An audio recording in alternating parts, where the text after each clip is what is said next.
نماز صرف جسم کے رکوع و سجود کا نام نہیں، یہ دل کے جھکنے اور روح کے رونے کا نام ہے۔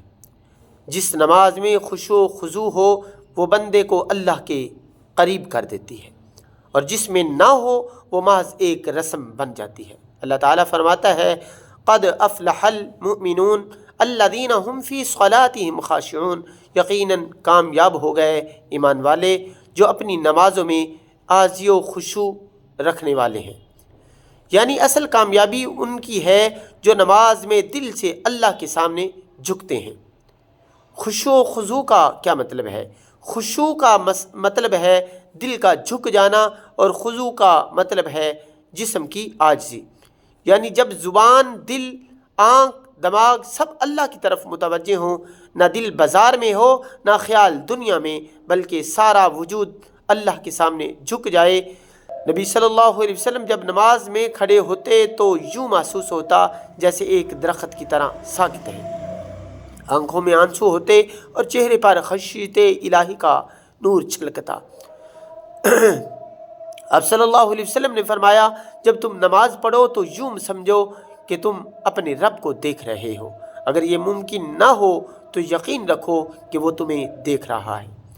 یہی خشوع و خضوع کی انتہا ہے۔ نماز سے پہلے دل کو تیار کرو، چند لمحے بیٹھ کر سوچو میں ابھی اپنے رب سے ملاقات کے لیے جا رہا ہوں۔ قرآن کے معنی سمجھو، جب تم سمجھو گے کہ امام یا تم خود کیا پڑھ رہے ہو تو دل خود بخود متاثر ہوگا۔ آہستہ پڑھو، جلدی نہ کرو، جلدی میں پڑھی گئی نماز دل کو سکون نہیں دیتی۔ ٹھہر ٹھہر کر پڑھو جیسے کسی سے محبت کی بات کر رہے ہو۔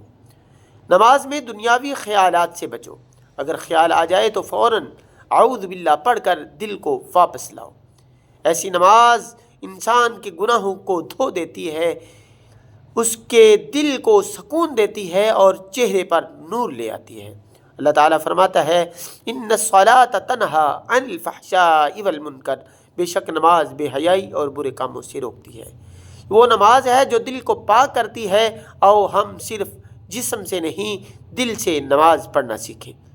جب دل جھکتا ہے تو بندہ اللہ کے قریب ہو جاتا ہے۔ ایسی نماز پڑھو کہ لگے جیسے آخری نماز ہو، اور جب السلام علیکم کہو تو ایسا محسوس ہو کہ گناہ پیچھے رہ گئے اور دل پاک ہو گیا۔